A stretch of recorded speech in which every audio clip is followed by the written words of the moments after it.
हैं जी, स्टार्ट करते हैं। और फाइनली आप लोगों का पीआरसी हो गया। तो अभी चूंकि हम ग्रुप ए में हैं और ग्रुप ए में इस वक्त चूंकि ओल्ड स्कीम और न्यू स्कीम के पंगे पड़े हुए हैं, हम अभी इसको टेकअप करते हैं ओल्ड स्कीम के पर्सपेक्टिव पे। ओल्ड स्कीम के मुताबिक आपकी स्प्रिंग ऑटम 25 की अटैम्प्ट जो है हम एज्यूम कर रहे हैं वही हो रही है। अभी क्या भी कोई अनाउंसमेंट नहीं है। इसका मतलब ग्रुप ए में कितने सब्जेक्ट हैं आपके पास कैफ 1 है, जिसे हम कहते हैं FAR1। आपके पास आ जाएगा कैफ 2, जिसको हम कहते हैं टैक्स। आपके पास आ जाएगा कैफ 3, जिसको आप कहते हैं CMA। आपके पास आ जाएगा कैफ 4, जिसको आप कहते हैं बिजनेस लॉ। ये है ओल्ड स्कीम, ठीक है। अब जब हम न्यू स्कीम की बात करते हैं तो न्यू स्कीम में आपके पास सब्जेक्ट्स होंगे कैफ 1, जिसको आप कहते हैं FAR1, कैफ 2, जिसको आप कहते हैं टैक्स,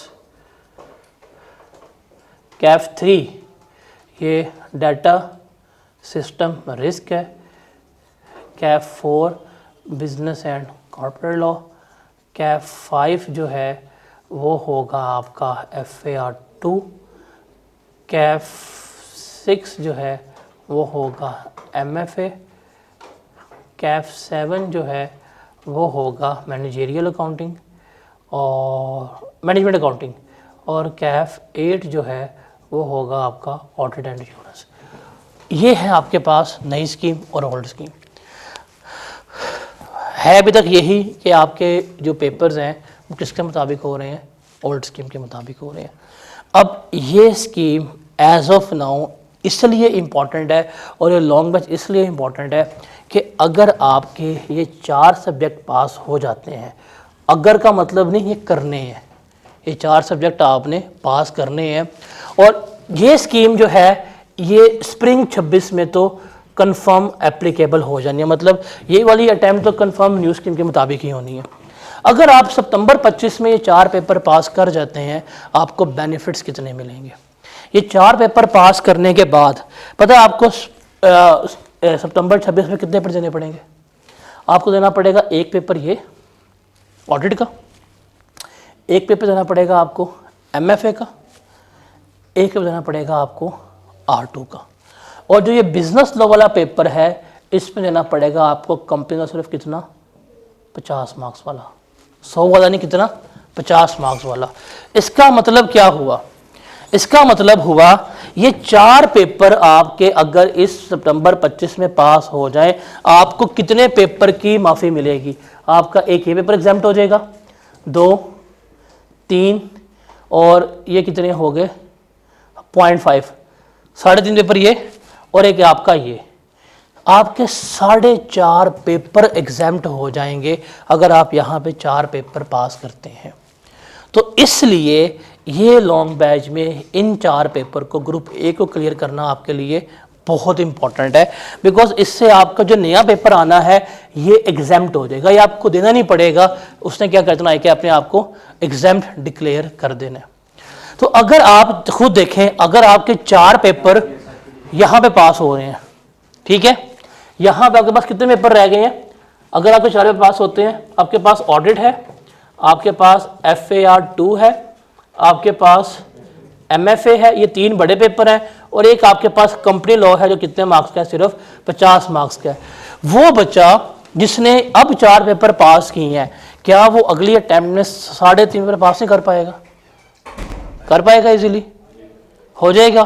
तो भाई इसलिए कह रहा हूं कि आप एज ऑफ नाउ एक बहुत ही गोल्डन टाइम में एंटर हो रहे हैं कैफ में, कि जहां पे आपको थोड़ा सा सीरियस होंगे तो आपका पेपर जो है एक तो वो पास हो सकते हैं, आपको स्कीम के एडवांटेज मिल जाएंगे, आपको पेपर्स के एडवांटेज मिल जाएंगे, और मिनिमम टाइम में आपका मैक्सिमम कैफ जो है वो हो जाएगा। अस्सलाम वालेकुम फिर से। अब आपको रोज़ सलाम करनी है, एक पहले, फिर ब्रेक, फिर अस्सलाम, फिर ब्रेक, ठीक है। ये मज़ा होता है क्लास कंबाइन रखने का। टाइम एक का टाइम ऊपर हो जाएगा तो अपना टाइम कंज्यूम होगा। अकाउंटिंग वाले बच्चे सारे बैठे हुए हैं, छोटे छोटे बच्चे हैं, डेबिट क्रेडिट करने ज़िंदगी में निकले थे, यहाँ कहाँ आके फंस गए। वो होता है ना जब आप लोग मैट्रिक में होते हैं तो आप ज़िंदगी में फ़र्स्ट टाइम ना ख्वाब देखते हैं कि आपने क्या बनना होता है, डॉक्टर। तो गलती से ना आप इस डॉक्टर को ना लिखते हैं DR, लिखते हैं ना कि हम क्या बनेंगे, DR। पता नहीं आपको वो क्या होता है कि आपको पता नहीं होता भाई ये DR ने क्या होता है हमारा डेबिट। तो वो वक्त जब आपका था कि आप ज़िंदगी में कोई और काम करते, गेम्स खेलते या कुछ भी करते, अब आप क्या करेंगे, डेबिट करेंगे और क्रेडिट करेंगे। और डेबिट क्रेडिट से ही जो कहानी निकलेगी वो आपके सबसे बड़ा सब्जेक्ट जो है ग्रुप 1 का, वो हमारा है FAR1। हम क्या करेंगे, हम इससे लेके इसको शुरू करेंगे, ठीक है। R1 historically as of today CAF के 8 पेपर्स में सबसे जो पुअर पेपर बच्चों के एंड से परफॉर्म होता है वो कौन सा है, R1 का। बड़ी रीज़न है इसकी, सबसे बड़े रीज़न जो है ना, बच्चे पढ़ते नहीं हैं। वो इस पेपर को कैजुअल लेते हैं जैसे PRC को लेते थे, MCQs टाइप ऑफ पेपर, तुक्के लगाएंगे, अक्कड़ बक्कड़ बम्बे वो अच्छा आ गया, ऐसा नहीं है। ये पेपर अगर आप मेरे से इसका ट्रू फीडबैक लेना, क्या ये पेपर मुश्किल है, मैं कहूँगा नहीं, पेपर आसान है। फिर पेपर में बच्चे पास क्यों नहीं होते, सिलेक्टिव स्टडी करते हैं, कंसेप्ट्स नहीं रिटेन करते, कंसेप्चुअली नहीं चलते और पेपर क्या उनका हो जाता है, फेल हो जाता है। तो हम इसको डिस्कस करते हैं R1 को। और अभी आप लोगों से चूँकि टेक्स्ट में बात हुई थी तो मैंने आपको टेक्स्ट के लेक्चर में स्कीम के बारे में, अपकमिंग स्कीम, पेपर सिलेक्शंस, उसके बारे में सारा मैंने गाइड किया था। मैं कोशिश करूँगा कैमरे वाले भाई से कि वो लास्ट लेक्चर जो हमारा टेक्स्ट का हुआ था उसमें जो स्कीम की डिस्कशन थी वो सारी हमें ना वो पार्ट सेपरेट भी निकाल कर दे दे, ताकि हम आपके साथ वो भी शेयर कर दें, ठीक है। वो सारा जो था जिसमें इसकी हमने कैलकुलेशन की थी सब्जेक्ट की क्या और क्या नहीं है, वो एरिया निकाल के आपने इसके साथ वो भी अटैच करके फिर आगे कर दें, ताकि बच्चे उसको एक दफ़ा दोबारा देख लें। इस वाले लेक्चर में आपने यहाँ पे अटैच करके फिर इसको आगे कर देना। तो हम देखते हैं FAR1। मैं इसकी सिलेबस की बात करता हूँ और मैं आपको इसके बारे में डराऊंगा कि भाई ये पेपर पास करना कितना मुश्किल है और ये पेपर पास क्यों नहीं होता, उसको देखते हैं। कितने बच्चे फेल हुए, 10,301 ऑटम 24 की अटैम्प्ट में। कितने बच्चे पास हुए हैं, 2878, विच इज़ अप्रॉक्सीमेटली 28%। आप ऑटम 24 का रिजल्ट निकालें, अब शुरू करें ऑडिट से, यहाँ तक आए। ऑडिट जो कैफ का सबसे आखिरी और सबसे मुश्किल सब्जेक्ट समझा जाता है, ज़रा बताएं कितने % रिजल्ट है इसका। 2120 डिवाइडेड बाय 5715 मल्टीप्लाई बाय 100 कितना बनता है,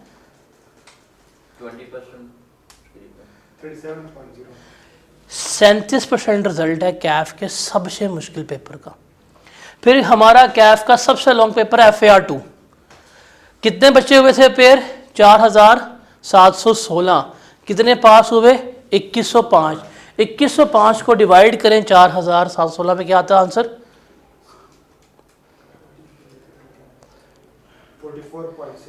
44.63। FAR2 इतनी मोटी किताब है, कितना रिजल्ट है, 44%। और FAR1 कितना रिजल्ट है, 28%। तो भाई पहला पेपर है आपकी कैफ की स्टडी का और सबसे पुअर रिजल्ट जो है वो इसका ही आ रहा होता है। इसकी रीज़न क्या है हम उसको देखते हैं, इसको हमने ओवरकम कैसे करना है हम उसके बारे में यहाँ पे क्या करते हैं, डिस्कशन करते हैं। ये स्टैट्स वगैरह अभी हम डिस्कस करते हैं। सबसे पहले हम देखना है कि हमने इसको लेके कैसे चलना है। तो आपके पास जो मैंने आपको बुक रिकमेंड करनी है या जो हम थ्रू आउट द सेशन किताब लेके चलेंगे वो ICAP का स्टडी टेक्स्ट है। मैं आपको एक बात बता दूं, अकाउंटिंग के पेपर्स में ICAP से बेहतर बुक कोई नहीं है। ICAP का स्टडी टेक्स्ट जो है वो सबसे बेस्ट है। हमने क्या करना है, हमने सिर्फ इसको ही लेकर चलना है और सारी हमने इसके बारे में ही कैलकुलेशन सारा कुछ हमने इसमें से ही करना है। ई बुक मैं आपसे ग्रुप में शेयर कर दूंगा। मैं इवन आपसे पता करके बता दूंगा कि आप फ़ोटोकॉपी इसी करवा सकते हैं। आई गेस हमारे बुक शॉप पे काफ़ी सस्ती सी फ़ोटोकॉपी मिल रही होती है।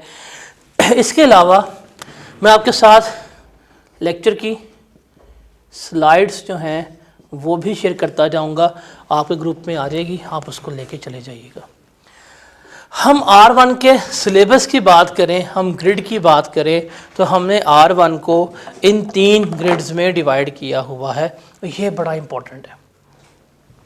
ग्रिड A जिसमें हमने बनानी है फाइनेंशियल स्टेटमेंट्स, जो 35 से 45 नंबर के।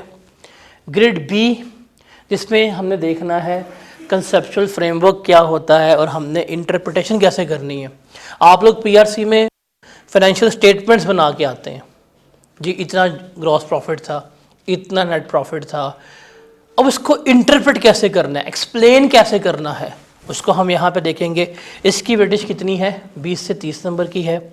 और एंड पे हमारा जो ग्रिड C आता है वो है अकाउंटिंग फॉर फाइनेंशियल ट्रांजैक्शंस।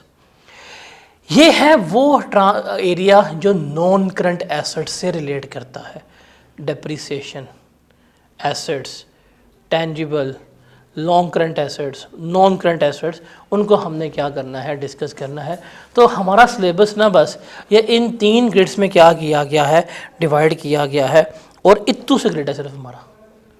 देखिए कितना सिलेबस है, बस 3 चीज़ें इसमें है, लेकिन ये क्यों नहीं पास हो रहा।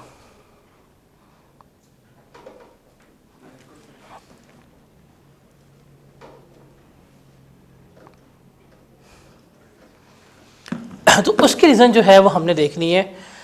सिलेबस की बात करें तो चूंकि R1 है, मुश्किल है, तो मैंने आपको इसमें से भी कुछ ऐसी चीज़ें हैं जो 2 दफ़ा करवानी है, 2 बार हमने करनी है। कैसे, हम यहाँ पे स्टार्ट करेंगे कहानी अपने ग्रिड C से। ग्रिड C इसलिए से करना है बिकॉज हमने यहाँ पे कुछ बेसिक्स जो हैं वो डिस्कस करनी है। ये बेसिक्स वही हैं जो हम डिस्कस करके आते हैं PRC में, ITA में। मैंने आपको सारा वहाँ पे ITA में एक चैप्टर होता है डेप्रिसिएशन का, वो सारा हमने एक दफ़ा रिकॉल करना है। क्यों? बिकॉज जब वहाँ पे हमने चैप्टर पढ़ा था तो हमने उसकी तैयारी की थी एक ही पर्सपेक्टिव से, and that was MCQs based. अब हमने उस चैप्टर को रिकॉल करना है, हमने देखना है कि अब हमने उसके अकाउंट्स कैसे बनाने हैं, प्रेजेंट कैसे करना है, वो लेके चलेंगे। तो स्टार्ट तो मैंने करनी है बेसिक्स से, और ये इतनी बेसिक्स आपके पास मौजूद हैं कि आप क्या कर सकते हैं, आप इनकी बेसिस के ऊपर अपना R1 स्टार्ट कर सकते हैं। तो आपकी बेशक एग्ज़ाम थी या नहीं थी, व्हाटएवर जो भी इशू था, हम क्या करेंगे, हम उसको लेकर चल रहे होंगे। तो हम क्या करेंगे, हम उसको एक स्केड्यूल से ही लेके चलेंगे ताकि आपको प्रॉब्लम फेस ना। और आपको एक एडवांटेज मिलेगा कि हम ITA के वो बेसिक चैप्टर को क्या करेंगे, हम उसको रिकॉल भी कर लेंगे। एक दफ़ा वो रिकॉल हो जाएंगे, आप विद द फ्लो आ जाएंगे। तो हम स्टार्ट करेंगे फाइनेंशियल ट्रांजैक्शन से, ठीक है, और फिर हम इसको आपको इसका भी टाइम हमारा रमज़ान के बाद चेंज होना ही है। हम इसको तकरीबन मई तक ये डिस्कस करेंगे, मई तक, यू कैन से दैट 30 अप्रैल तक ना हमारे ये वाले 2 ग्रिड्स जो हैं वो कंप्लीट हो जाएंगे 30 अप्रैल तक। लेकिन बैच तो लॉन्ग है, तो इसका मतलब सिलेबस क्या हो जाएगा, जल्दी ख़त्म हो जाएगा? नहीं, हम मई में स्टार्ट करेंगे ये वाला, जो गालिबन कोई 10 दिनों में, 15 डेज में ख़त्म हो जाएगा। फिर वापस हम कहाँ पे आएंगे, इसके ऊपर आएंगे। तो जिस तरह टैक्स में मैंने आपको कहा है कि मैंने आपको इनकम टैक्स 2 दफ़ा करवाना है, सिमिलरली हमने R1 में भी क्या करना है, हमने ग्रिड B और ग्रिड C कितनी दफ़ा करना है, 2 दफ़ा करना है। क्यों? वेटेज क्या है, 70 नंबर है। क्या है? 70 नंबर। तो जब हम इसकी 2 दफ़ा क्लास में ही प्रैक्टिस कर लेंगे, 2 दफ़ा रिकॉल, ये नहीं सेकेंड टाइम मैं आपके पास हवा में करवा दूंगा। जितना डिटेल फर्स्ट टाइम करेंगे उतना ही डिटेल हम क्या करेंगे, सेकेंड टाइम भी करेंगे। जब हम डिटेल में चीज़ों को लेके चलेंगे तो आपके इसमें कंसेप्ट्स इतने बेहतर हो जाएंगे, माइट भी जो हम आज एक चीज़ पढ़ रहे हैं आपको इतनी अच्छी अंडरस्टैंड ना हो, आपको समझ ना आए इतनी अच्छी, या स्ट्रगल कर रहे हो, कुछ क्वेश्चंस हो माइंड में, जब हम उसको सेकंड टाइम रिकॉल करेंगे आपकी वो सारी कन्फ्यूजन्स भी क्या हो जाएंगी, ख़त्म हो जाएंगी, और आपके लिए क्या हो जाएगी, आसानी जो है वो पैदा हो जाएगी। तो मैंने आपको ये 2 ग्रेड 70 नंबर का करवाने हैं, 2 दफ़ा करवाने इस लॉन्ग बैच में। और टैक्स में भी जो इनकम टैक्स था वो हमने कितनी दफ़ा करना था, 2 दफ़ा करना था। तो ये लॉन्ग बैच का एडवांटेज है कि मैंने आपको पहले कहा था कि भाई मैं आपको 2 सब्जेक्ट्स करवा रहा हूँ और इन 2 सब्जेक्ट्स की श्योरिटी मेरी है, मैं गारंटी लेके कहता हूँ कि भाई इनमें मैं आपको उड़ने नहीं देता। जैसे मैं आपको पीआरसी में कहता था उड़े आप किसी और में थे, तो यहाँ पे भी आपको मैं उड़ने नहीं दूंगा, और हमने बिल्कुल भी उड़ना नहीं है। हमने पेपर अपना जो है वो क्या करना है, हर हालत में पास करना ही करना है। Got it. अब हम देखें तो ग्रिड ए जिसकी वेटेज 35 से 45 मार्क्स की है, इसमें कुछ चैप्टर आते हैं। अब आप लोग पीआरसी में एक टॉपिक पढ़ के आए होते हैं जिसको हम कहते हैं फाइनेंशियल स्टेटमेंट्स। याद है आप लोगों ने क्या पढ़ा होता है, फाइनेंशियल स्टेटमेंट्स क्या क्या होती हैं आपके पास, statement of comprehensive income, statement of financial position, statement of cash flow, statement of changes in equity और नोट्स। ये हमारे पास 5 स्टेटमेंट्स हैं जिनको हम क्या करते हैं, कलेक्टिवली बनाते हैं। ये 2 तो आपका पीआरसी में था, ऐसे ही है, फाइनल अकाउंट 20 नंबर का।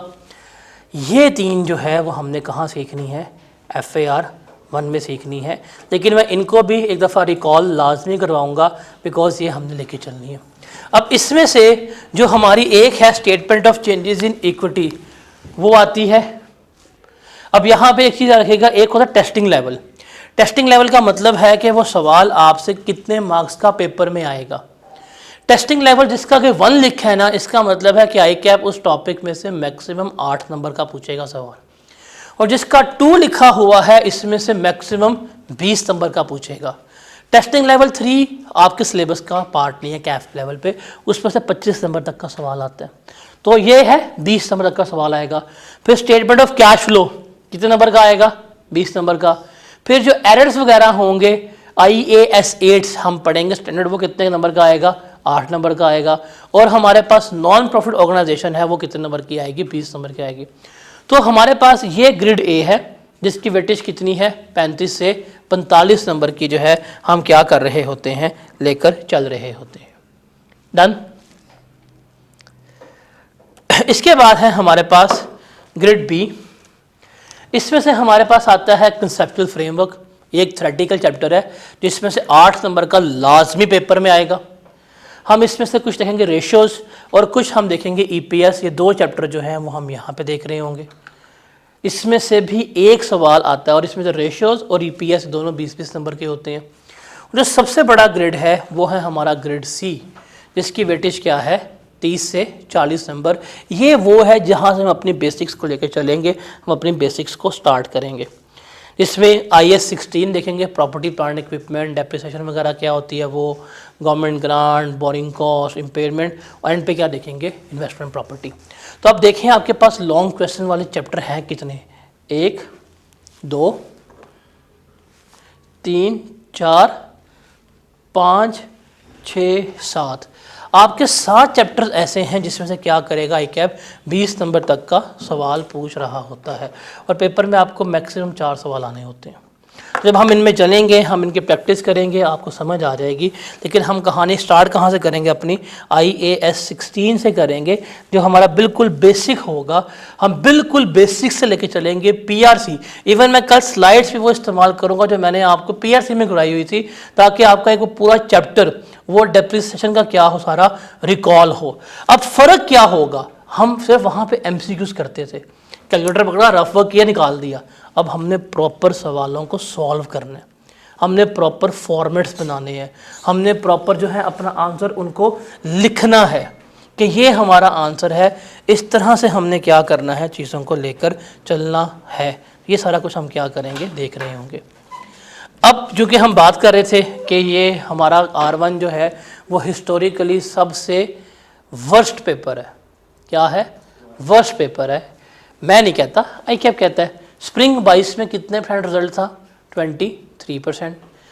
ऑटम में 25, ऑटम 23, 27, 28 और अब कितना हो गया? 28 हो गया। स्प्रिंग 23 में रिजल्ट 22% भी आया था और इसका एवरेज रिजल्ट कितना है हमारा? 24%। कितना रिजल्ट है? तो भाई हिस्टोरिकली जो सबसे गंदा रिजल्ट आता है वो किसका आता है? R1 का आता है। रीज़न क्या हो सकती हैं? इसको पूछने के लिए जो रेलेवेंट पर्सन है वो कौन होगा? है? लेकिन आप पेपर दे के आए हैं, पेपर फेल हो गया है, तो किससे पूछेंगे मुझे क्यों निकाला? आपको क्यों निकाले का जवाब ना एक ही बंदा देगा, उसका नाम है एग्जामिनर। पर जिससे पेपर चेक किया उसने फेल किया ना, तो उसको देखते हैं कि वो हमें क्या कहता है इस सब्जेक्ट के बारे में। तो कुछ अटेम्प्ट्स के मैं एग्जामिनर कमेंट्स आपसे डे 1 पे इसलिए रीड कर रहा हूँ ताकि आपको पता हो कि यार ये कुछ मिस्टेक्स हैं जो एग्जामिनर ने आइडेंटिफाई करके दी हैं। हमारे पास आगे 7 महीने हैं, हमने इन मिस्टेक्स को कतअन नहीं करना। हमने इन मिस्टेक्स को क्या करना है? अवॉइड करना है। अगर हम इन मिस्टेक्स को अवॉइड कर गए हमारा पेपर पास है। स्प्रिंग 24 का कमेंट्स हैं, रिजल्ट कितना आया था? 28%। पेपर में सवाल कितने आए हैं? 9 सवाल आए हैं। ठीक है, टोटल कितने सवाल आए हैं? 9 सवाल। अब आप देखें क्वेश्चन नंबर 4 में सिर्फ 16% बच्चे पासिंग मार्क्स ले सके। क्वेश्चन नंबर 2 में कितने बच्चे पासिंग मार्क्स ले सके? 27। क्वेश्चन नंबर 7 में कितने? 18। क्वेश्चन नंबर 8 में कितने? 25। क्वेश्चन नंबर 5 में कितने? 31। तो भाई 9 में से तो 5 सवालों में तकरीबन बेड़ा गर्क ही हुआ है। अब वो क्या कहता है? कहता है जी अब इसके कमेंट्स देखें। हमारे पास तो ओवरऑल कमेंट्स भी होते हैं, क्वेश्चन वाइज कमेंट्स भी होते हैं। हम ओवरऑल कमेंट्स देखते हैं क्या कहता है इस अटेम्प्ट के बारे में कि the result of 28% aligns closely with the previous result of 27%। कि भाई जो इस सेशन का रिजल्ट है वो क्या है? वो प्रीवियस सेशन के रिजल्ट के बिल्कुल बराबर ही है, कोई तब्दीली इसमें नहीं आई। और ये एवरेज जो है पिछली 5 की 26 है उसके बराबर है। अब वो कहते हैं क्यों? It is important to highlight that 23% of the examinees obtain less then 20 marks. कि भाई इस अटेम्प्ट में जो 23% बच्चे ऐसे थे जिनके 100 में से 20 नंबर भी नहीं आए। इस अटेम्प्ट में तकरीबन 9000 बच्चे ने पेपर दिया था। अब 9000 बच्चे में से 23% बच्चा ऐसा है, दैट इज 2000 बच्चा ऐसे था कि जिनको 20 नंबर भी नहीं आए। इसका मतलब उनको इस सब्जेक्ट की बेसिक्स ABC का पता ही नहीं था। ठीक है, क्या किया होगा? इनको देखा जी जिधर PRC है उठाकर चले गए मुंह, और क्या हुआ? पेपर फेल होके आ गए। कहते जी रफली 1/3 of the examiners taking this examination have been granted exemption from ITA as a result of transition. कि इसमें जो 1/3 बच्चे थे क्या थे? उनकी तो ITA एग्जाम्प्ट थी। अब जिसकी अकाउंटिंग एग्जाम्प्ट है उसको क्या आता है R1 में? कुछ नहीं आता, और उसने उस चीज़ को ओवरकम भी नहीं किया। अब अगर उसने उस चीज़ को ओवरकम भी नहीं किया तो क्या कर रहा है? स्टिल वो स्ट्रगल कर रहा है। इसलिए हम इसको स्टार्ट कहाँ से करेंगे?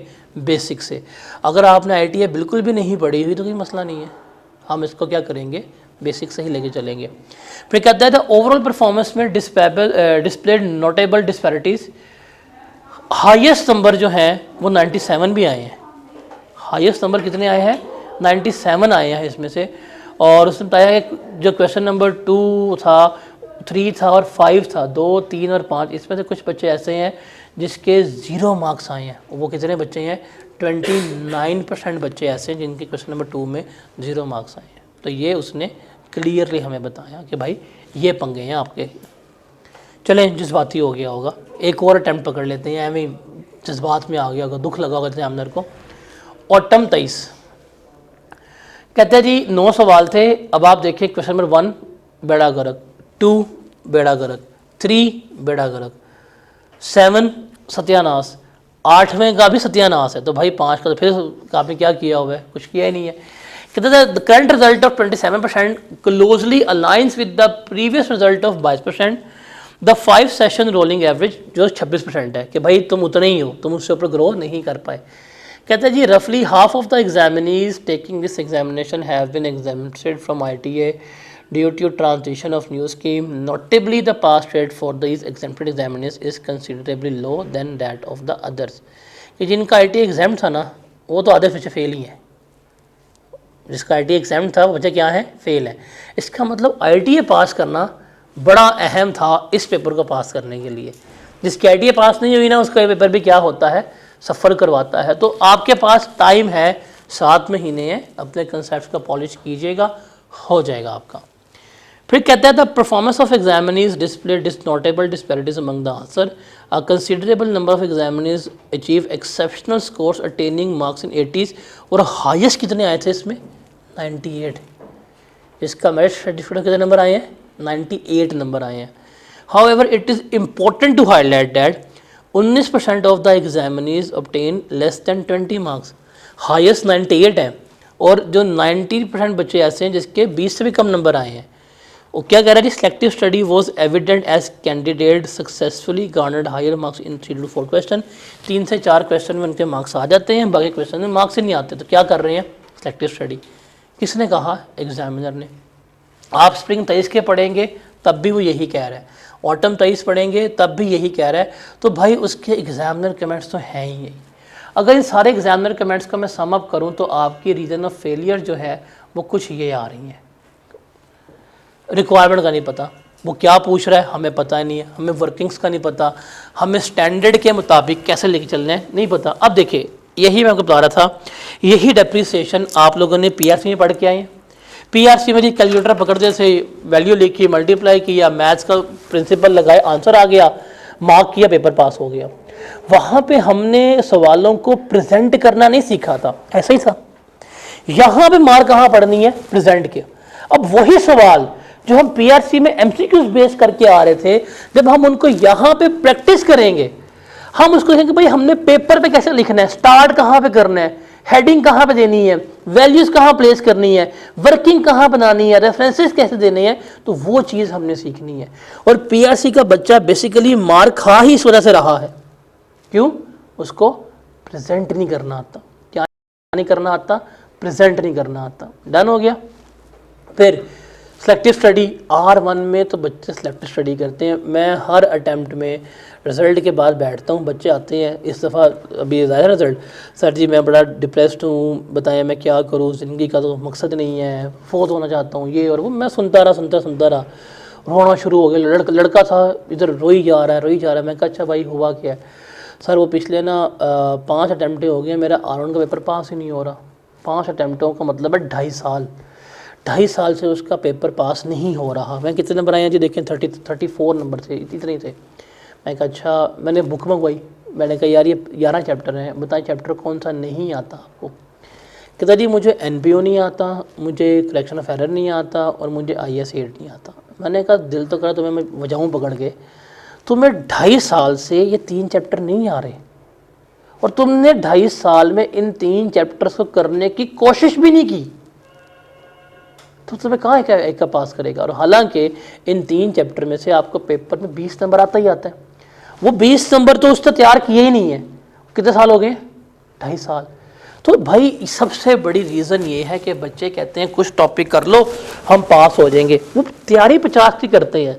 जब आप किसी भी सब्जेक्ट में 50 नंबर की तैयारी करेंगे तो भाई 50 तो नहीं आने वाले। आप 100 की तैयारी करोगे तो कितने नंबर आएंगे, 50 आएंगे। तो बच्चे क्या करते हैं जी, हम 80 में से 50 ले लेंगे, हम 60 में से 50 ले लेंगे। ऐसा नहीं होता। आपने 100 नंबर का पेपर किया, उसमें से आपका 80 नंबर का पेपर ठीक होगा आपके मुताबिक, ठीक है। उसमें से 70 मार्क्स, अभी एक बेसिक है, आपने पेपर किया 100 नंबर का पूरा, आप जब करके आएंगे ना खुद चेक करेंगे, कहेंगे यार मेरा तो इसमें सिर्फ 80% पेपर ठीक हुआ है। और जब एग्जामिनर चेक करेगा तो कहेगा भाई इसका जो 80% ठीक है उसमें से इसका 70% ठीक हुआ है। जरा करना, 80 का 70% ले कितना आता है, 86%।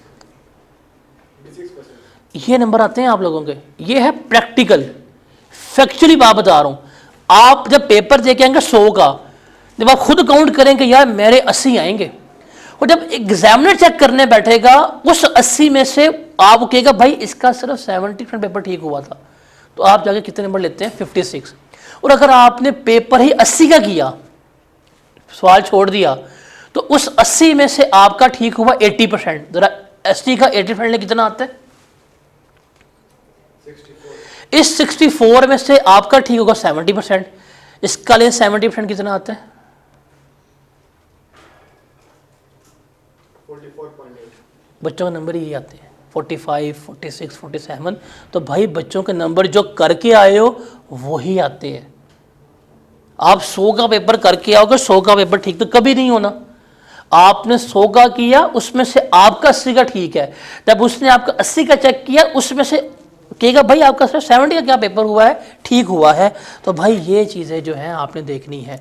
तो सिलेक्टिव स्टडी हमने बिल्कुल भी नहीं करनी, इसलिए तो 2 दफ़ा करा रहा हूँ आपको मैं। ग्रेड बी और सी जो है हम क्या करेंगे, 2 दफ़ा करेंगे। फिर इस पेपर का सबसे बड़ा अज़ाब है टाइम मैनेजमेंट। पीआरसी बड़ी आसान थी, ये एमसीक्यूज पकड़े, कैलकुलेटर पकड़ा, 2 फॉर्मूले लगाए, जवाब आ गया, तुक्के मारे हो गया। भाई यहाँ सवाल सॉल्व करना है, 20 नंबर का सवाल है 36 मिनट में करना है। आपके पास 10 नंबर का सवाल है, पर मार्क्स आपके पास 1.8 मिनट होता है। 10 नंबर का सवाल कितने मिनट में होगा? 18 मिनट में होगा। 20 का कितने पे होगा? 36 मिनट में होगा। तो ये आपने करना होता है, ये आपने करना होता है। तो ये चीज़ आप लोगों ने देख लेनी है। उसके बाद सिर्फ पास पेपर के ऊपर आपने रिलाई करना है। किस पे करना है? पास पेपर पे नहीं। हम अदर देन पास पेपर भी क्या करेंगे, सवाल जो है वो कर रहे होंगे। हम क्या करेंगे, दूसरे बोर्ड्स का सवाल भी करेंगे, ICAP के सिलेबस के मुताबिक तैयारी करेंगे, और हम प्रैक्टिस भी कर रहे होंगे। तो ये कुछ इसके इश्यूज़ थे, ये कुछ चीज़ें आपने याद रखनी है। इसको ना पल्ले मान लेना किसी भी सब्जेक्ट के लिए। सिलेक्टिव स्टडी कभी नहीं करनी, कभी भी नहीं करनी। कम से कम 1 घंटा लाजमी पढ़ना है क्लास के बाद। आखिरी महीना अगस्त का रिविजन्स के लिए, तैयारी के लिए नहीं है। हमारा सिलेबस पहला ख़त्म होगा मई में, फिर सेकंड हम ख़त्म करेंगे अगस्त में। अगस्त की 5-6 ख़त्म हो जाएगा, 2 दफ़ा सिलेबस ख़त्म करेंगे। आपने टेस्ट देने हैं, अभी टेस्ट का स्केजूल, अभी तो मैं आपको टेस्ट का स्केजूल दूंगा ना, डर जाएंगे। 1-2 हफ्ते आपको टेस्ट लेस रखूँगा मैं, उसके बाद आपके ऊपर टेस्ट की बम्बार्डमेंट करूँगा कि आओ टेस्ट दो। और हर एक से मशवरा नहीं लेना आपने। मैं आपको फिर बताता हूँ, CA में जो सीनियर्स हैं ना, वो क्या होते हैं? क्या होते हैं? स्नेक होते हैं। दुनिया जहान का जो पुट्ठा मशवरा देगा ना, वो कौन देगा? सीनियर देगा आपको। आप बिल्कुल ठीक चाह रहे हैं, आप बिल्कुल सही पढ़ रहे हैं, आएगा क्या कर रहा है जी, ये कर किससे कर रहा है, उसको कोई छाड़ यार, जहाँ चलते हैं। वो जान के आपका दिमाग खराब करके क्या करेगा, आपको कहीं और ले जाएगा। वो तो फेल हो रहा है या हो रही है टका के, आप भी क्या होंगे, उसके साथ फिर फेल हो रहे होंगे।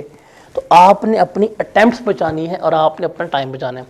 क्योंकि वो जो हमने बात की थी टेक्स्ट के लेक्चर में कि आप लोगों के लिए सबसे इम्पॉर्टेंट चीज़ क्या है? टाइम। स्कीम का एडवांटेज लेना है हमने। 4 दे के 5.5 पेपर हमने एग्जाम करवाने हैं। हो गए, अगली अटैम्प्ट जो स्प्रिंग 26 की होगी, आप क्या हो जाएगा, आप लोगों का कैफ क्वालिफाई हो जाएगा। तो R1 हम इंशाल्लाह कल स्टार्ट करेंगे ऑफिशियली, और कल हम स्टार्ट करेंगे बेसिक्स, दैट इज़ PRC वाली कहानी। फिर स्टार्ट करूंगा डेबिट क्या होता है और क्रेडिट क्या होता है, सारा उसको रिकॉल करेंगे। बट फ़र्क क्या होगा उसमें, वहाँ पे हमने उनको MCQs बेस्ड किया था, यहाँ पे हम क्या करेंगे, रजिस्टर्ड बेस। आप लोगों के पास क्लास में हमेशा कैलकुलेटर होना चाहिए, और R1 के रजिस्टर के ऊपर कोई और काम नहीं करना। टेक्स्ट का रजिस्टर अलग रखें, R1 का रजिस्टर अलग रखें। ये 2 चीज़ें आपने करनी है। स्टडी पीरियड हमारा ICAP का ही इस्तेमाल होगा, हम ICAP की किताब को ही इस्तेमाल करेंगे और हम उसको ही लेके चलेंगे। ठीक हो गया। तो ये वाला वीक हम बेसिक्स अपने लिए सीधे करेंगे, वो सारी चीज़ें जो हम PRC में पढ़ के आए थे उनके हम लॉन्ग क्वेश्चंस करेंगे, हम उनको प्रेजेंट करना देखेंगे। उसके बाद बेसिक से ही मैंने यहाँ पर क्या स्टार्ट कर देनी है, R1 बीच में से निकाल देनी है, क्योंकि हमारा चैप्टर कॉमन होता है डेप्रिसिएशन, जो आपने PRC में पढ़ा हुआ है, यहाँ पढ़ा हुआ है। तो हम डेप्रिसिएशन से क्या करेंगे, R1 की कहानी को स्टार्ट करेंगे। एक आपका सारा कुछ वो रिकॉल हो जाएगा, एक आपका यहाँ पे। और वो रिकॉल मैं क्यों करवा रहा हूँ, वो रिकॉल करवा के जो आपको अकाउंट्स बनवाने हैं, फॉर्मेट्स बनवाने हैं, मैंने वो सिखाने हैं। वही सवाल जो वहाँ हमने MCQs में किए थे, जब आप पेपर पे करोगे ना तो अब आपका वे ऑफ प्रैक्टिस चेंज हो जाएगा, वे ऑफ थिंकिंग जो है वो क्या हो जाएगा, चेंज हो जाएगा, वे ऑफ अटेम्प्टिंग क्वेश्चन क्या हो जाएगा, चेंज हो जाएगा। उस वक्त चेंज था। तो हम उससे अपनी कहानियाँ क्या करेंगे, आगाज़ करेंगे।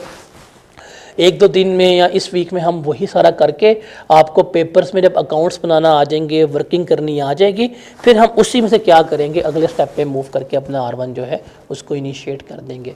अब इसमें से माइट भी आपको PRC चीज़ें आती हों, लेकिन आपको नहीं आती होंगी। आपको PRC में इन तमाम चीज़ों को MCQs के वे में सॉल्व करना आता था, लॉन्ग क्वेश्चन के वे में सॉल्व करना नहीं आता था।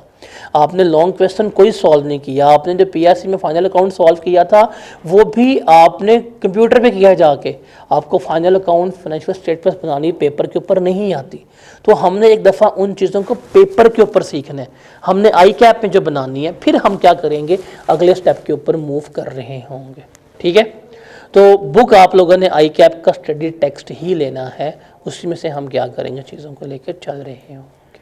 ठीक है, और बिलीव मी, जो कहूँगा, जितना कहूँगा कर जाइएगा, पेपर पास हो जाएगा। मैं अपने 2 पेपर्स की श्योरिटी लेता हूँ, आप मुझे बस एक चीज़ की श्योरिटी दे देंगे, आप रेगुलर रहेंगे, छुट्टी नहीं करेंगे। आप रेगुलर हैं और छुट्टी नहीं करते, मैं आपको लिख के दे दूँ, आपका पेपर पास है। दोनों, टेक्स्ट भी, R1 भी पहली अटैम्प्ट में। इसका मेरिट सर्टिफिकेट भी आ जाएगा, डोंट वरी। और भाई जो मेरिट सर्टिफिकेट लेते हैं वो जिनके बच्चे नहीं होते, इंसान ही होते हैं। उनमें और आप में फ़र्क क्या होता है, वो बस रेगुलर होते हैं, पढ़ते हैं, टाइम वेस्टर नहीं होते। आपके पास भी वही दिमाग है, उनके पास वही दिमाग है। वो अपने दिमाग को एफिशिएंटली क्या करते हैं, यूटिलाइज़ करते हैं। हम अपने दिमाग को एफिशिएंटली वेस्ट करते हैं। वो अपने टाइम को पढ़ाई में लगाते हैं, हम अपने टाइम को रील्स में लगाते हैं। वो अपने टाइम को लगाते हैं कि हम जा रहे हैं, हम मूवमेंट करेंगे, फोकस रहेंगे, घर जाएंगे, पढ़ेंगे। हम टाइम में दोस्तों के साथ, फ्रेंड्स के साथ, फ्राइज़ खाने में, KFC जाने में, वहाँ लगा देते हैं। बस आपकी उनके लाइफ में एक चीज़ की कमी होती है, डिसिप्लिन की। आप लेके आए, इसका टैक्स में होगा, इसका R1 में होगा, इसका लॉ में मेरिट सर्टिफिकेट होगा, आपके अगलों में आ जाएंगे। ठीक है, लेकिन ये आ जाते हैं, ये आते भी हैं। और ये लेना इज़ नॉट कि आप आसमान से चांद तोड़ के लेके आ रहे हैं। प्रैक्टिस करें, एफर्ट करें, करते रहें, बस अल्लाह से दुआ करें पेपर पास। ठीक है, इंशाल्लाह कल हम स्टार्ट करेंगे फिर अपना डेप्रिसिएशन की बेसिक से, जहां मैंने आपको सारे अकाउंट्स करवाने हैं पेपर के ऊपर। कल आप सबके पास आपका रजिस्टर होना चाहिए, बिकॉज मैंने आपको रजिस्टर के ऊपर लिखवाना है। आप प्रॉपर सवाल स्टार्ट कहाँ से करना है, वर्किंग किस पेज पे करनी है, रेफरेंसेस कैसे देने हैं, कैलकुलेटर कैसे इस्तेमाल करना है, ये सारा कुछ हमने कल देखना है। ठीक हो गया जी, तो मिलते हैं इंशाल्लाह कल। अल्लाह हाफिज़।